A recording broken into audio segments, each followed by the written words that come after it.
Get out! Run! Run now! Run! Quick! Little pigs, let me come in.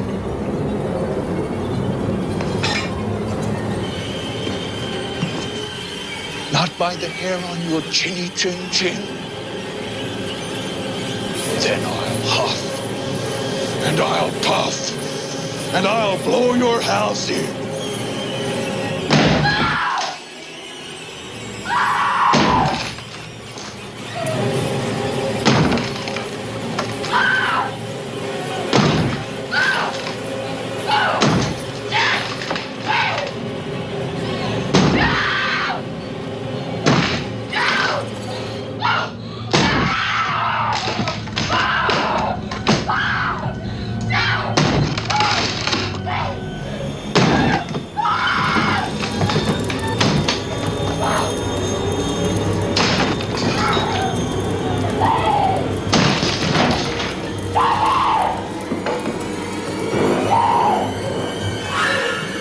Here's Johnny.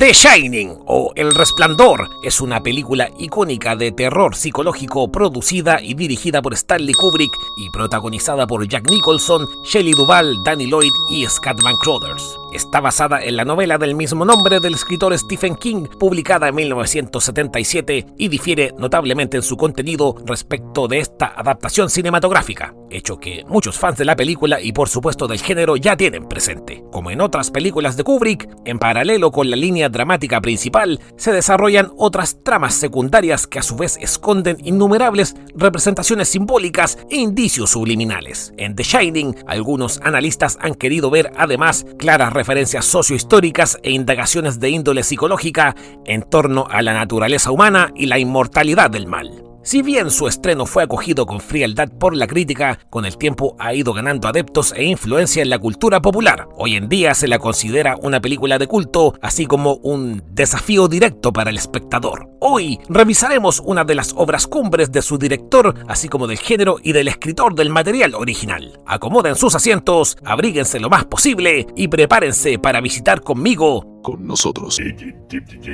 ¡demonios! Con nosotros, los fríos y lúgubres pasillos del Hotel Overlook. Bienvenidos a un episodio más de UHF Horror. Echo de menos las intro más extensas. ¡Silencio, estatua!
Jack Torrance llega al Hotel Overlook situado en las montañas de Colorado a 25 millas de la ciudad más cercana para ser entrevistado con el fin de obtener el puesto de vigilante durante los meses de invierno. El hotel, construido sobre un antiguo cementerio de los nativos americanos, queda aislado durante el invierno debido a las fuertes nevadas y permanece cerrado de noviembre a mayo. El director del establecimiento, Stuart Ullman, advierte a Jack de que el prolongado aislamiento puede suponer un problema y le cuenta el caso de un vigilante anterior, Charles Grady, que al quedarse aislado en el hotel sucumbió a la claustrofobia, concepto que Ullman define como la fiebre de las cabañas, y mató a hachazos a su mujer y a sus 2 hijas para luego suicidarse. Jack asegura que eso a él no le preocupa, ya que de hecho una larga temporada de tranquilidad es precisamente lo que necesita para centrarse en su trabajo como escritor y terminar el libro que está escribiendo. Lejos de allí, la esposa de Jack, Wendy, y el hijo de ambos, Danny, de 5 años, permanecen en el domicilio familiar en la ciudad de Boulder. Danny no es un niño común, ya que posee una excepcional capacidad de percepción extrasensorial que le hace evocar episodios pasados que no ha vivido y anticipar hechos del futuro. En uno de esos trances, ante el espejo del cuarto del baño, sufre premoniciones horripilantes sobre el hotel al que van a mudarse si finalmente contratan a su padre. Ante su imagen en el espejo, se le presenta la visión de una cascada de sangre que surge de un ascensor y el episodio le hace perder el conocimiento y entrar en trance. Una pediatra acude a la llamada de Wendy y examina al pequeño. Este, ya consciente, le comenta que tiene un amigo llamado Tony que vive en su boca. Luego, a solas con la doctora, Wendy, visiblemente nerviosa, menciona también unos problemas ya superados de maltrato y de alcoholismo por parte de Jack que ella trata de minimizar. La familia llega al hotel el día del cierre al público. El jefe de cocina, Dick Halloran, es el encargado de enseñar las enormes cocinas a Wendy y a Danny. Mientras están dentro de una de las despensas, Halloran, sin dejar de hablar con Wendy sobre los víveres disponibles, invita mentalmente a Danny a tomar un helado. El pequeño acepta y ya a solas los dos, Dick, ahora con un semblante llamativamente más serio, revela a Danny que él mismo y su abuela compartían también esta habilidad telepática que su abuela llamaba The Shining,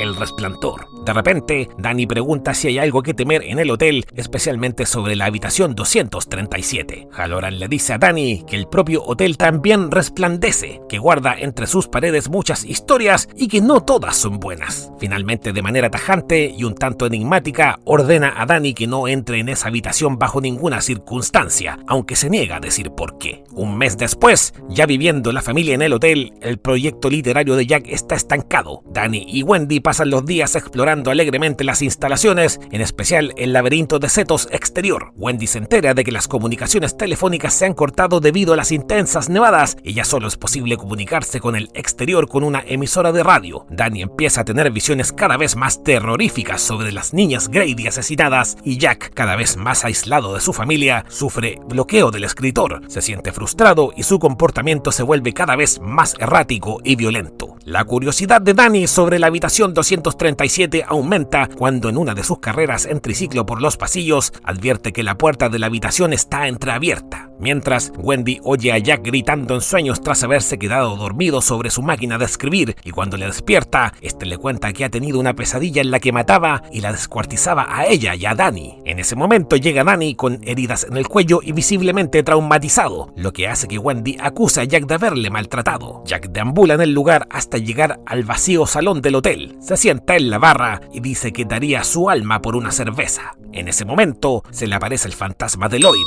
el barman del hotel, al que Jack parece reconocer. Lloyd le sirve bourbon mientras Jack se queja sobre su matrimonio. Al rato, llega alarmada Wendy, que encuentra a Jack somnoliento y solo sobre la barra, sin rastro del camarero ni de la luminosa barra atestada de licores. Le cuenta que una mujer loca en una de las habitaciones ha sido la que ha herido a Danny. Jack entra a la habitación 237 para investigar y encuentra a una joven desnuda saliendo de la bañera. Cuando se acerca a ella y la besa, se transforma en una anciana con el cuerpo putrefacto. Jack le dice a Wendy que no ha visto a nadie en la habitación y que los arañazos se los habrá hecho el propio Danny. Wendy y Jack discuten sobre si deberían sacar a Danny del hotel, lo que provoca otra explosión de ira de Jack, que dice que si se van del hotel perderá su empleo. Jack, enfadado, vuelve al salón, ahora lleno de fantasmas que disfrutan de una fiesta de disfraces. Allí conoce al fantasma del antiguo guarda, Delbert Grady, que le dice que debe corregir a su mujer mujer y a su hijo como él mismo lo hizo con su familia. También le dice que Danny trata de introducir un elemento extraño en esta situación. Y cuando Jack pregunta de qué elemento se trata, Grady contesta: un negro, un cocinero negro. Clara referencia a Dick Hallorann. Mientras tanto, en Florida, Hallorann experimenta una premonición de que algo va mal en el hotel y rápidamente toma un vuelo hacia Colorado. Danny comienza a repetir la palabra Red Rum hasta que entra en trance y se refiere a sí mismo como Tony. Mientras busca a Jack, Wendy llega al escritorio de este y lo que descubre la llena de terror. Lo que en realidad ha estado escribiendo Jack todo el tiempo ante la máquina no ha sido otra cosa que hojas y hojas con la misma frase: All work and no play makes Jack a dull boy. Solo trabajar y no jugar hace de Jack un chico aburrido. O como se tradujo en España, no por mucho madrugar amanece más temprano, con diversos tipos de letra y de párrafo. En ese momento llega Jack, que la amenaza hasta que ella le golpea con un bate de béisbol y él cae por la escalera y queda inconsciente. La mujer le arrastra hacia la cocina y logra encerrarlo en la despensa, pero tanto ella como Danny están atrapados en el hotel porque Jack ha saboteado la radio y el vehículo oruga. Entre tanto, Jack, atrapado, habla a través de la puerta de la despensa con Grady, que le recuerda sus compromisos. Jack pide otra oportunidad, prometiendo cumplir esta vez. Grady se la concede y abre la puerta, liberándole. En la habitación de la familia, Danny escribe Red Rum con lápiz de labios en la puerta del baño mientras lo repite en voz alta con la voz de Tony. Cuando Wendy se despierta y mira a través del espejo, descubre espantada la palabra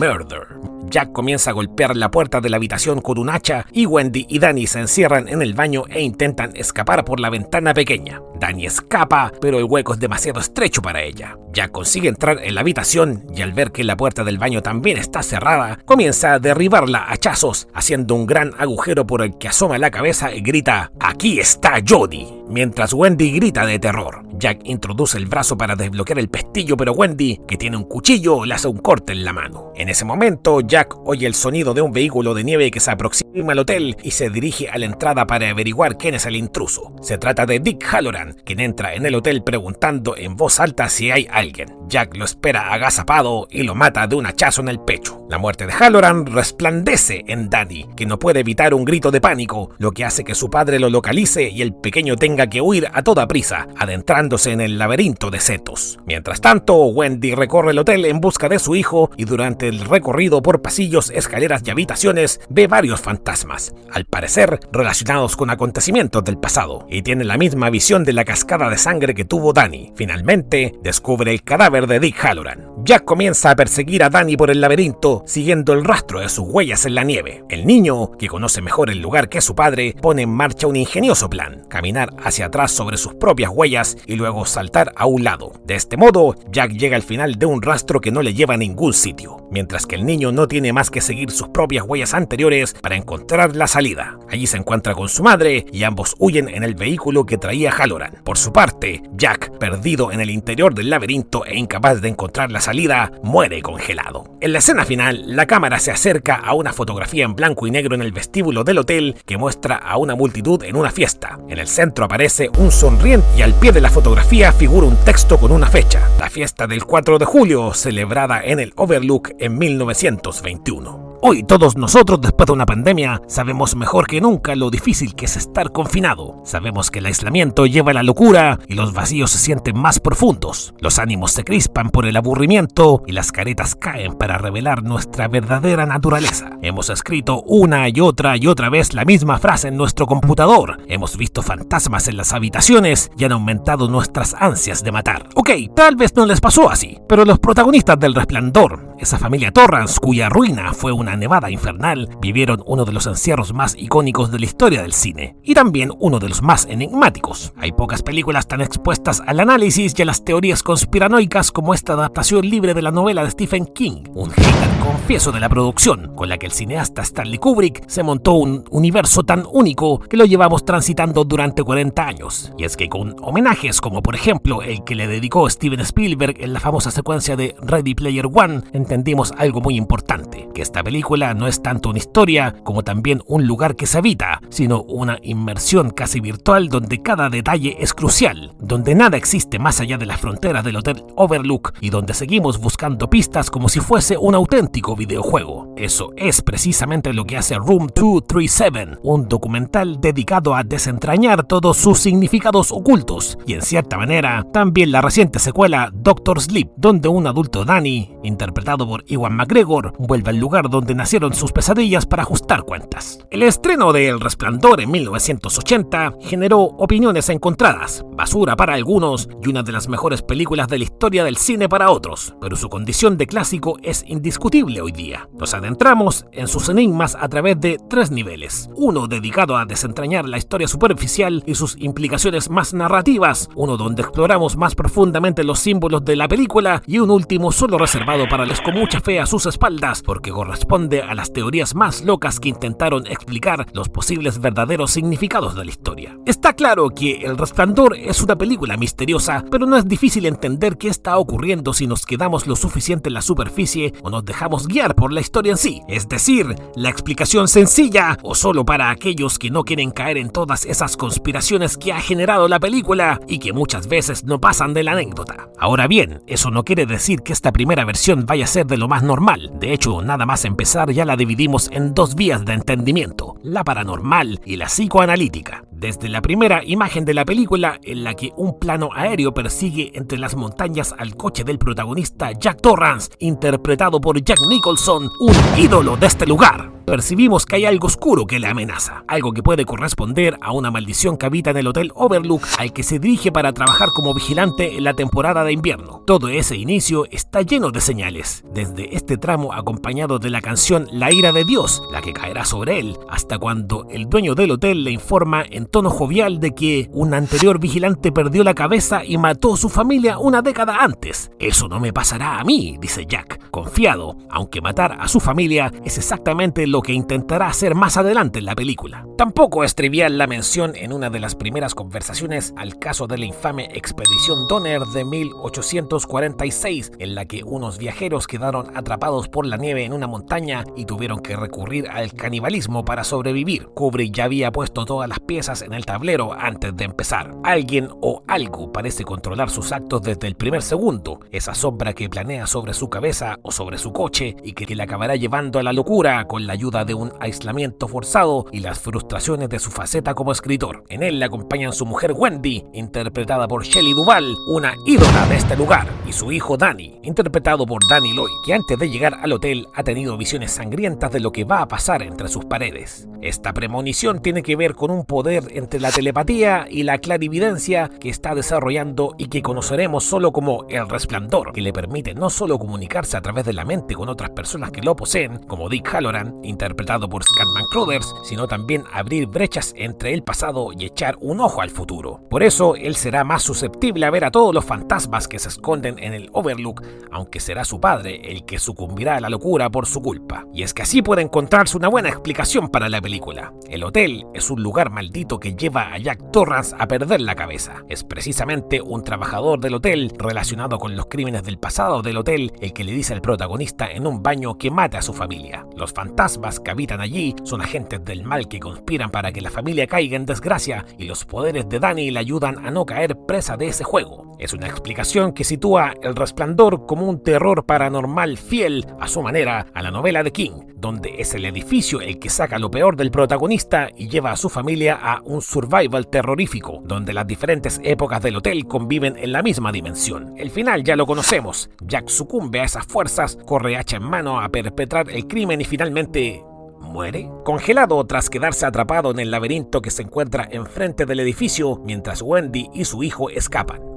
Sin embargo, el último plano de El Resplandor nos deja con la duda. Un sinuoso zoom in nos acerca a una fotografía colgada en la pared del Overlook en la que vemos a Jack Torrance en una fiesta, pero data de 1921. Supuestamente estamos en 1980. ¿Cómo es posible? Dejamos 2 opciones. La primera, Jack Torrance, es una reencarnación del espíritu del vigilante condenado a volver al Overlook una y otra vez para asesinar a su familia. Al menos así lo creía Kubrick. La fotografía del salón de baile al final sugiere la reencarnación de Jack, asegura Kubrick en The Definitive Edition de Michael Clement. Eso explicaría su presencia en la foto y que, como percibíamos al principio, algo más grande que él mismo conspiraba para arrastrarle a la locura. El pasado moviendo los hilos del presente. De hecho, él mismo dice en una escena: vine aquí para mi entrevista y era como si ya hubiese estado aquí antes. Quiero decir, todos tenemos algún déjà vu, pero esto es ridículo. La teoría de la reencarnación es la más potente. Sin embargo, también podríamos argumentar que Jack Torrance simplemente ha sido absorbido por el hotel. Quizás esa foto ya existía sin él y no ha sido hasta que los fantasmas se han apoderado de su salud mental y que su imagen ha sido adherida. Como una suerte de Dorian Gray que vive atrapado en una imagen, incapaz a partir de ahora de liberarse del control maligno de Hotel Overlook. Pero más allá de esta explicación paranormal donde creemos en las maldiciones antiguas, las casas encantadas y los fantasmas del pasado,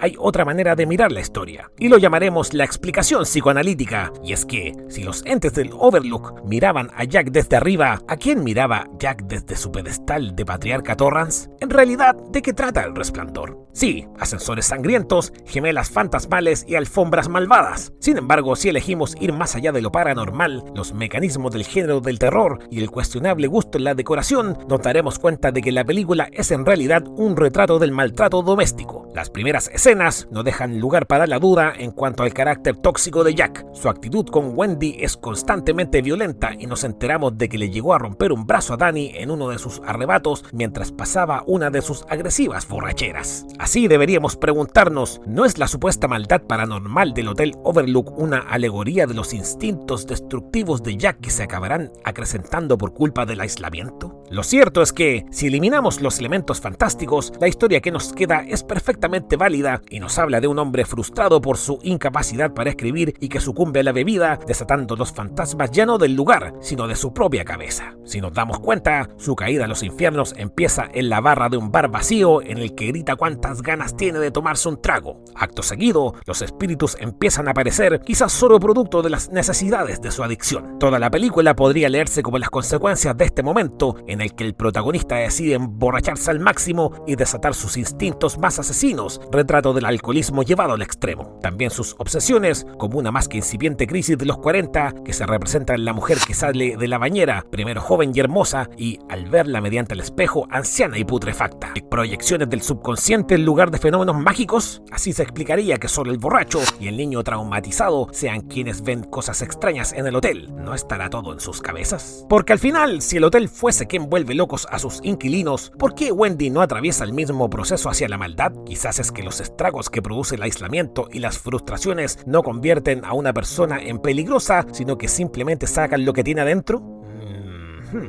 Pensemos en la pandemia. ¿No notaron algo extraño en su familia? ¿No se dieron cuenta de algo que ciertamente los atemorizó? ¿Algo de lo que nunca se dieron totalmente cuenta? A lo mejor no en los demás, sino que en ustedes mismos. En Jack es la violencia, en Wendy es la supervivencia y el instinto de protección hacia su hijo. El alcoholismo como atenuante nos lleva también al tema del maltrato que, como decíamos, está presente desde el inicio del relato e irá mutando hasta adquirir su cara más perturbadora. El abuso pasado y presente parece manifestarse mediante eventos inexplicables, como esa enigmática escena en la que vemos a Wendy descubriendo a una persona vestida de oso practicando una felación a un hombre trajeado. Una sutil referencia a cómo la madre se da cuenta de que Jack ha abusado sexualmente de su propio hijo. Los ciclos de la violencia son el tema central del Resplandor, por lo que indican las señales que dejó Kubrick a muchos niveles, pero de momento quedémonos en la que respecta a los personajes. El ciclo del abuso doméstico se rompe por fin cuando Jack queda encerrado en el mismo laberinto en el que, al inicio de la película, él tenía encerrados a su mujer y su hijo, de modo simbólico, por supuesto. El cineasta nos invita a este juego de espacios en el que Wendy y Danny están encerrados en un laberinto vital del que tienen que escapar, pero las relaciones de dependencia con el villano que los ha encerrado son demasiado fuertes hasta que el sentido de la supervivencia les obligará a enfrentarse a él y acabar por fin libres y felices. Un cuento como los que se mencionan en conversaciones aleatorias durante la historia, desde Hansel y Gretel, las migas de pan para no perderse,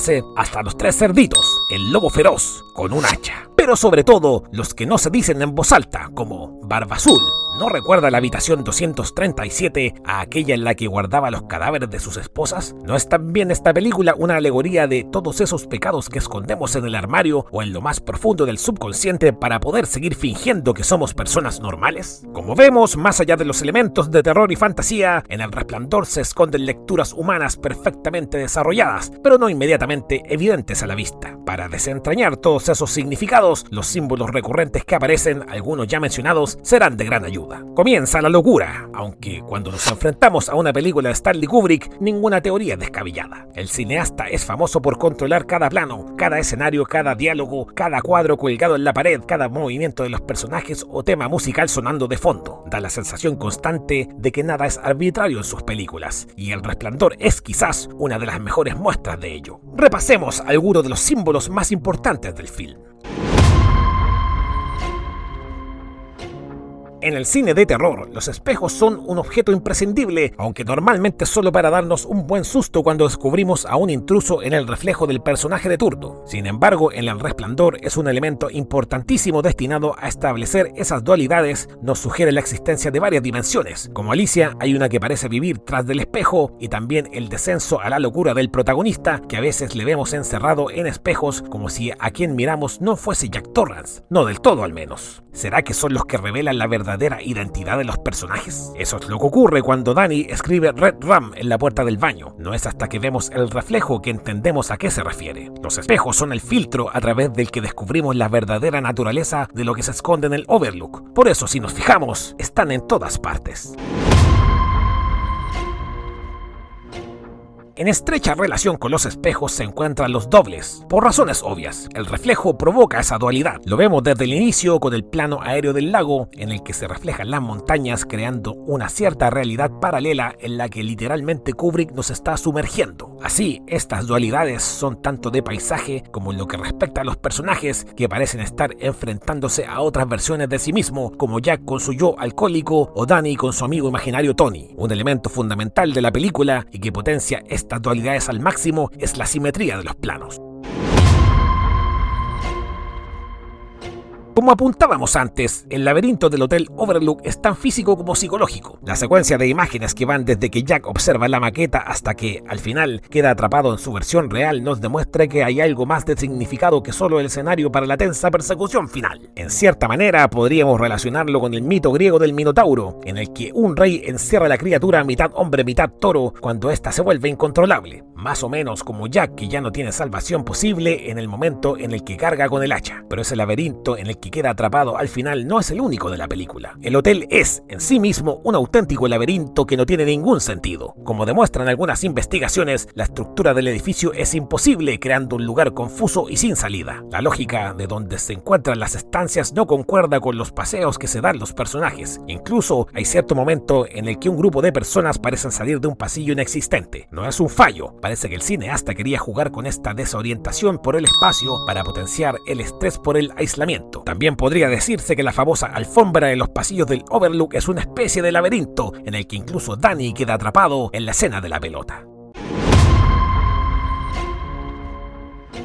Rob Eiger, quien en YouTube tiene un canal llamado Collative Learning, desarrolló esta teoría. La presencia de los osos en El Resplandor es un símbolo que representa algo muy concreto, el presunto abuso sexual de Jack a su hijo. Todo parte de la que es posiblemente la escena más incomprensible de la película, cuando alguien vestido de oso le practica una felación a un hombre en una de las habitaciones del hotel. ¿Qué sentido tiene? Eiger nos invita a buscar el rastro de migas de pan que Kubrick nos deja, desde el gran peluche debajo de Danny en la escena de la revisión médica hasta un cuadro colgado en su habitación del Overlook. Las señales están ahí y es perturbador. Antes de saber que Red Rum era en realidad Murder, uno podría entender que se refiere a habitación roja, con error gramatical anglosajón incluido. Y es que rojo es un color importante en la película, tanto por la sangre que cae a borbotones del ascensor, cuyas puertas también son rojas, en las visiones de Danny, hasta los diseños que dominan en el Overlook, especialmente aquel baño futurista en el que Jack se encuentra con el antiguo vigilante del hotel. Es el momento en el que le dice que mate a su familia, así que podemos detectar que no es un color que aparezca a la ligera. Para escribir la palabra en la puerta, el niño utiliza un lápiz labial rojo, un color que veremos repetido tanto en la alfombra como en la llave de la habitación 237. ¿Por qué es rojo? Es un color que se relaciona con muchas emociones distintas, pero si tenemos que quedarnos con una, sin duda sería la de peligro.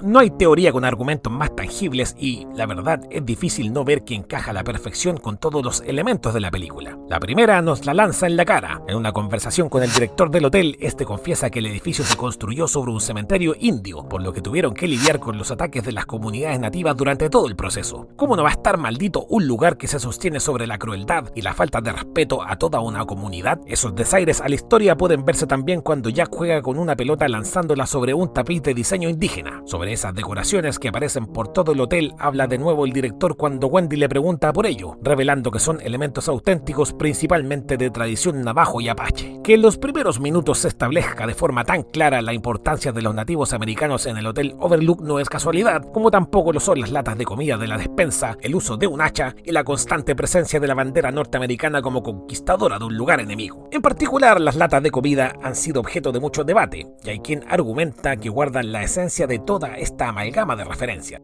La marca se llama Calumet, que significa pipa de la paz, y es que hay en toda la historia un cierto comentario a las promesas de paz de Estados Unidos con las comunidades de nativos americanos, promesas que siempre se rompían, tanto como ese marido que te promete que cambiará y al día siguiente ya te ha levantado la voz o la mano. Es imposible enterrar el hacha de guerra cuando el bando dominante aplasta a las minorías. La maldad que se esconde en las habitaciones del Overlook parece ser la misma que reside en el corazón de Norteamérica, el pecado original, un motivo narrativo que ha utilizado ampliamente en su obra, ojo, Stephen King. Al final, la misma pregunta resuena en varias de las interpretaciones del Resplandor. ¿Es posible acabar con el legado de la violencia? Esa quizás es la más divertida de todas las teorías conspiranoicas. Hay fans que aseguran que El Resplandor es la manera de Stanley Kubrick de redimirse por rodar la falsa llegada a la luna de los Estados Unidos. Veamos, a finales de los años 60 hubo numerosos rumores de que el alunizaje había sido un montaje y que se había utilizado escenarios de 2001, una odisea en el espacio, para rodar las imágenes que darían la vuelta al mundo. ¿Una locura? Quizás. Así, la teoría dice que hay una cierta confesión de culpabilidad por aceptar aquel encargo y engañar a todo el mundo, por lo que decidió incluir detalles como el icónico jersey de Danny, donde se ve un dibujo de la nave espacial Apolo 11, y una narrativa de frustraciones creativas, la de Jack Torrance, que encaja con las del propio Kubrick. En esta ocasión, las evidencias son algo delirantes. Sus defensores apuntan a detalles como convertir a la niña de la novela en dos gemelas, en referencia a la fallida misión Géminis de la NASA, o cambiar el número de la habitación maldita por el de 237, que es aproximadamente el número de millas que separan la Tierra de la Luna. En general, es una teoría de relaciones algo débiles, pero que da para unas buenas risas. Kubrick consideró varios nombres para el papel principal, entre ellos los de Robert De Niro y Robin Williams. Descartó al primero tras verlo en Taxi Driver porque le parecía demasiado histriónico para el papel, y al segundo después de verlo en Mork y Mindy por ser demasiado poco expresivo. También pensó en darle el papel a Harrison Ford. Stephen King, por su parte, renegaba de Nicholson porque pensaba que como este había rodado One Flew Over the Cuckoo's Nest, el espectador tendería a considerarlo un individuo inestable desde el principio. Por ello, King prefería para el papel a Michael Moriarty, a John Boyd o a Martin Sheen, que representarían más fielmente el perfil de individuo corriente que se ve abocado gradualmente hacia la locura. En cualquier caso, desde el principio al escritor se le dijo que el actor para el papel principal no era negociable. Aunque en un principio Jack Nicholson sugirió que Jessica Lange encajaría mejor en la personalidad de Wendy de Stephen King, Shelley Duvall supo muy pronto que ella era la elegida para el papel. A diferencia del personaje de la novela, la Wendy del film tendría una personalidad vulnerable, débil de carácter y sumisa hacia su marido. De este modo, y según la interpretación psicológica del film, Kubrick quería resaltar con más crudeza el machismo como una de las manifestaciones de las relaciones de poder amo-criado. Para labrar ese carácter y darle más credibilidad a lo largo del rodaje, el director la presionó hasta el límite, llegando incluso a humillarle ante todos sus compañeros. Se dice que en la escena en la que armada con un bate de béisbol retrocede por la escalera ante el ataque de su marido, una de las escenas que más tomas ha exigido nunca por parte de un director de cine, no estaba representando una mujer aterrada. Shelley estaba literalmente aterrada. El candidato inicial del director para representar el papel del hijo de los Torrance fue Cary Guffey, de Encuentros cercanos del tercer tipo, pero los papeles del joven actor lo impidieron, aduciendo que era una película demasiado truculenta para un niño. En la búsqueda de candidatos fueron entrevistados unos 5.000 niños a lo largo de 6 meses. Las pruebas, coordinadas por el asistente de Kubrick, Leon Vitali, el actor que habría representado el papel de Lord Bullingdon en Barry Lyndon, tuvieron lugar en Chicago, Denver y Cincinnati, ya que Kubrick quería que el acento del candidato estuviera a medio camino entre el de Jack Nicholson y el de Shelley Duvall. Durante el rodaje, el pequeño actor fue protegido de manera especial por Kubrick. De hecho, el niño creyó en todo momento que estaba rodando un drama, no una película de terror. Tras su papel en el film de 1982, Will, The Autobiography of J. Gordon Liddy, Danny Lloyd abandonó su carrera como actor. En la decisión de elegir para el papel de Dick Halloran a Scatman Crothers fue determinante la recomendación de Nicholson, que había compartido con él en el reparto de One Flew Over the Cuckoo's Nest. Para Leah Beram, la joven de la bañera, y Billy Gibson, la anciana de la bañera, esta fue la única película en la que intervinieron. Tampoco las hermanas gemelas, Lisa Burns y Louise Burns, volvieron a intervenir en ninguna película. A juzgar por la forma de posar ante la cámara y por su atuendo, algunos biógrafos y críticos han sugerido que el director se habría inspirado en la fotografía Identical Twins, Roselle, New Jersey, de 1967, tomado por una antigua compañera del New York Bronx, la reconocida fotógrafa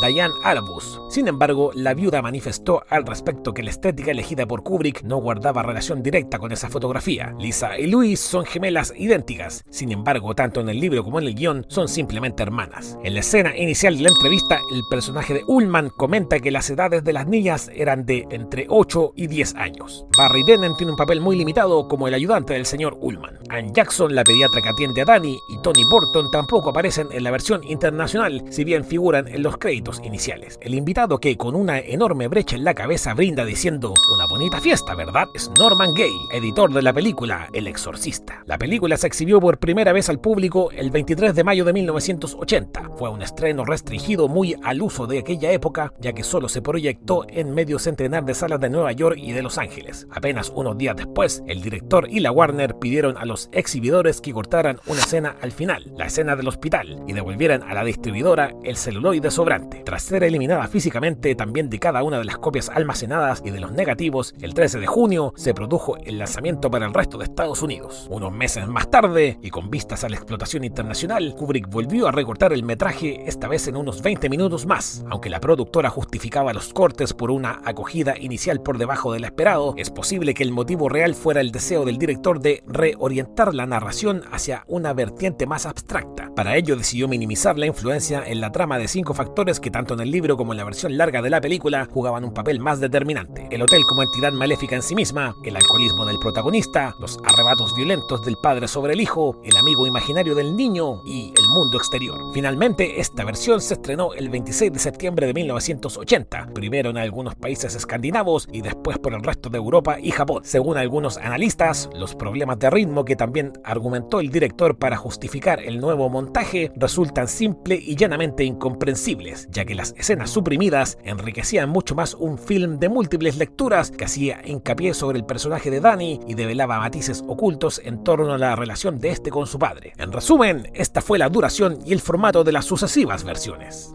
Según The Shining Fact, las 2 versiones del film lanzadas tienen el estatus de versión del director, puesto que fue él mismo quien decidió los cortes para cada una. Del mismo modo, para MovieCensorship.com, las 2 contaban con la bendición del realizador. De hecho, en el curso de un proceso de remasterización para una nueva reedición en DVD, la Warner volvió a lanzar la versión larga en Estados Unidos y la más corta para el resto del mundo. En cambio, en IMDb se insiste en que Kubrick prefería el montaje para Europa, si bien la versión larga está más difundida hoy en día.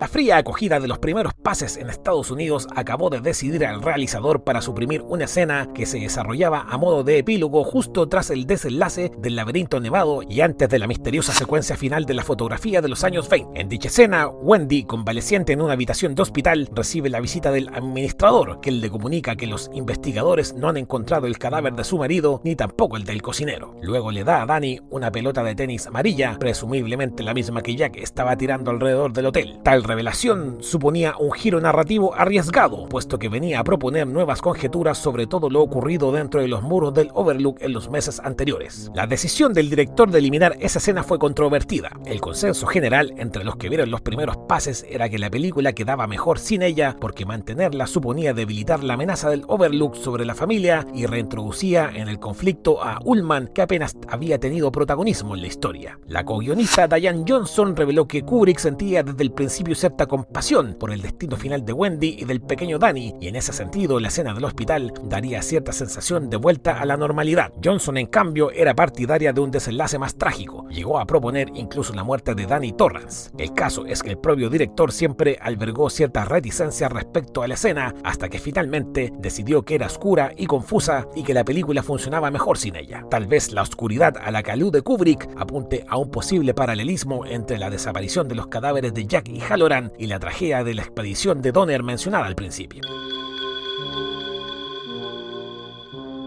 En 1977, un ejecutivo de Warner Bros., John Calley, envió a Kubrick las pruebas de imprenta de lo que luego sería la novela El Resplandor. Su autor, Stephen King, era ya por aquel entonces un autor superventas que, tras el taquillazo de Carrie, podía presumir de éxitos en adaptaciones para la gran pantalla. Por su parte, Kubrick llevaba un tiempo con la idea de dirigir un film de terror, y es que unos años antes, mientras Barry Lyndon decepcionaba en taquilla, otra película de Warner Bros. Que él había rechazado dirigir, El Exorcista, dirigida por William Friedkin, batía récords de recaudación por todo el mundo. Preguntado sobre qué fue lo que atraía a Kubrick de la idea de adaptar la novela del popular escritor ácido de las listas superventas, su productor ejecutivo y cuñado, Jan Harlan, develó que Kubrick quería intentarlo en este género cinematográfico, aunque con la condición de poder cambiar la novela de King, y esa condición sería garantizada finalmente por contrato. El guión fue escrito por el propio director con la colaboración de la escritora Diane Johnson. Kubrick habría rechazado la versión inicial escrita por el propio King por juzgarla una adaptación demasiado literal de la novela. Además, el realizador no creía en historias de fantasmas porque eso implicaría la posibilidad de que hubiera algo después de la muerte, y él no creía que hubiera nada, ni siquiera el infierno. En cambio, Johnson, que por aquel entonces estaba impartiendo un seminario sobre novela gótica en la Universidad de California de Berkeley, le parecía una opción que encajaba mejor en su proyecto. En el fondo, Johnson menospreciaba la literatura de Stephen King, la fantasía.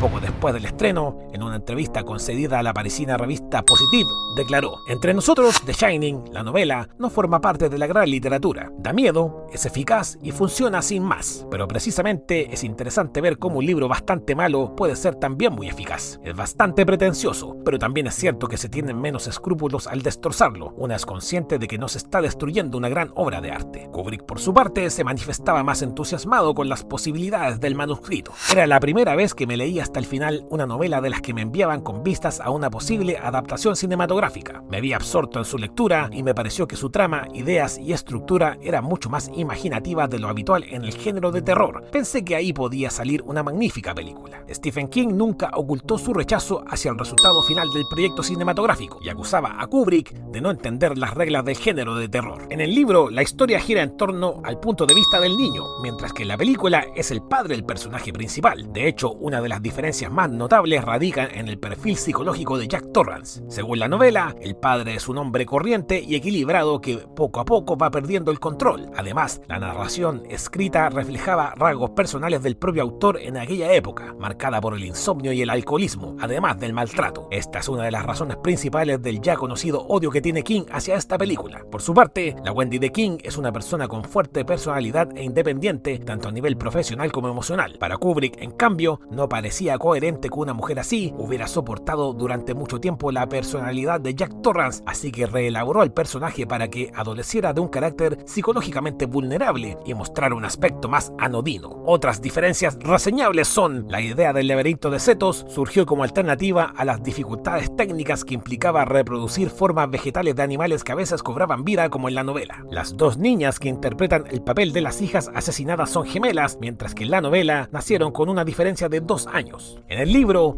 el número de la habitación era 217, que sí existe realmente en el hotel en el que se filmó. En la película se la cambió por la 237, inexistente en el hotel real, para no ahuyentar a potenciales clientes. El destino final del Overlook es completamente diferente. En la novela, una caldera explota y destruye el hotel, mientras que en la película no se ve afectado. La idea de la fotografía final de la fiesta de 1920 fue de Johnson y Kubrick, Kubrick, no de Stephen King. El director del Hotel Ullman en el libro es un jefe autoritario, mientras que en la película se muestra educado y afable. En el libro, Grady era también alcohólico como Jack. En el libro, el hotel reclama abiertamente las poderosas habilidades psíquicas de Danny. En el libro, Jack se suicida para no sucumbir a la voluntad del hotel. En la película se rinde totalmente al impulso de matar. El torrente de sangre que surge de los ascensores no aparece en el libro. El título de la novela está inspirado en el estribillo We All Shine On de la canción Instant Karma, escrita por John Lennon e interpretada por el grupo The Plastic Ono Band. El rodaje se prolongó durante 14 meses entre mayo de 1978 y julio de 1979. El director se empeñó en rodar cada escena cronológicamente según el guión, lo que obligaba a mantener en funcionamiento los decorados principales y equipos paralelos de sonorización. Entre otras muestras del perfeccionismo casi enfermizo de Kubrick se cuentan las siguientes. Para las tomas de Jack lanzando la pelota contra la pared, Kubrick encargó a una de las unidades que repitieran el lanzamiento hasta que la pelota impactara directamente contra el lente de la cámara, lo que supuso varios días de filmación. La secuencia sería finalmente descartada en la sala de montaje. La pelota que entra en el círculo de coches de Danny debía detenerse justo a la entrada. El sonido de las teclas cuando Jack escribe una y otra vez la única frase de su novela corresponde a la frase realmente tecleada y grabada con anterioridad. Según el director, con el uso, cada molde al impactar acaba sonando sutilmente diferente respecto a los demás. Sin embargo, algunos críticos se preguntan si la obsesión de Kubrick por repetir las tomas decenas de veces obedecía a un afán de perfeccionismo o bien se trataba de una estrategia calculada. ¿Quería Kubrick que los actores llegaran al convencimiento de que ellos mismos estaban encerrados en el hotel con otro loco, su director? En el documental Making of The Shining, grabado por una de las hijas del director, Vivian, y que se incluye en el DVD, se revela que este hacía proyectar a los miembros del reparto secuencias de películas del género de terror como Eraserhead, Rosemary's Baby o la propia El Exorcista para que entraran en ambiente. Las imágenes de la secuencia de apertura, tomadas desde un helicóptero por Greg McGillivray, se filmaron en el estado de Montana. Pertenecen al lago St. Mary y a la carretera Going to the Sun, que atraviesa el Parque Nacional de los Glaciares. Algunas de las tomas aéreas desechadas en el montaje luego serían utilizadas por el director Ridley Scott para la secuencia final de Blade Runner. La fachada principal del ficticio Overlook corresponde en realidad a la del complejo turístico Timberline Lodge, en las laderas del Monte Hood, en Oregon. El laberinto no aparece en las tomas aéreas porque en realidad no existe. Para la escena del recorrido inicial por las instalaciones se utilizó una réplica de la fachada sur. Tanto la réplica como el laberinto fueron creados en los estudios Boreham Wood de MGM en Hertfordshire. También corresponde a exteriores reales el aeropuerto desde el que Halloran contrata el vehículo oruga, en la versión estadounidense. Se trata del aeropuerto londinense de Stansted. Otra de las hijas de Kubrick, Katarina, colaboró en las localizaciones. Casi toda la película se filmó en estudio. Para la recreación de las dependencias del establecimiento, Kubrick y su diseñador de producción, Roy Walker, se inspiraron en los modelos de varios hoteles. Pero no solo las estancias del hotel se filmaron en realidad en estudio. También la residencia de los Torrance en Boulder antes de mudarse al hotel, la habitación de Halloran en Florida o la oficina de alquileres de Durkin en la versión estadounidense. Incluso las tomas nocturnas fuera del hotel y la persecución en el laberinto se prepararon y grabaron en los estudios Pinewood y Elstree en Inglaterra. Los copos de nieve eran en realidad poliestireno, la nieve del suelo era sal, la bruma vapor de aceite y la fachada del Overlook una recreación en el estudio Timberline. El Resplandor fue la cuarta película que utilizaba un sistema de filmación novedoso en aquel tiempo, la Steadicam, un estabilizador de cámara con forma de brazo recto que evitaba que la imagen de la cámara temblara mientras el operador seguía el objeto. La idea constituía una excelente alternativa al aparatoso y caro Traveling, ya que con él se obtenían movimientos más complejos a menor coste. Su creador, Garrett Brown, ante el desafío que suponía el proyecto de Kubrick para poner a prueba su invento, quiso asumir personalmente la extenuante tarea de, por ejemplo, perseguir a Danny a muy corta distancia por los pasillos del hotel a bordo de su triciclo, giros incluidos. En compañía del técnico de sonido y del primer técnico auxiliar de cámara, la cámara debía desplazarse a ras de suelo y adaptarse rápidamente a diversas alturas, saltar sobre las alfombras o caer al parqué, y para ello diseñó un carro empujado o, en las tomas hacia atrás, arrastrado por él mediante un sistema articulado. Según afirma el propio Brown, la posibilidad de rodar con este sistema influyó positivamente en la planificación de la producción. Muchos de los tremendamente complejos decorados de Kubrick se diseñaron teniendo en mente las posibilidades del Steadicam, gracias a la cual ya no era necesario quitar paredes en las habitaciones o allanar el suelo como exigía la grúa. La música que abre la proyección se basa en el tema Dies Irae, un himno fúnebre latino de la Edad Media, remezclado con sintetizadores y voces por Wendy Carlos y Rachel Elkind, que ya habían intervenido en la banda sonora de La Naranja Mecánica. Una muestra de las conexiones internas de la narración está en el hecho de que la canción que acompaña la secuencia final, cuando la cámara se acerca a la foto antigua de Jack, es un baile de época. Es la misma que antes había amenizado la esplendorosa fiesta en el Gold Room. ¿Es The Shining una de las películas de horror más espectaculares jamás hechas? Por cierto que lo es. No hay mucho más que aclarar ni que alegar. Lo siento, maestro King, pero al parecer ese hotel suyo verdaderamente tiene vida propia. Esperamos que hayan disfrutado este nuevo episodio de The UHF Horror. Recuerden que el mal sí existe en este mundo y, como dice un malvado amigo mío,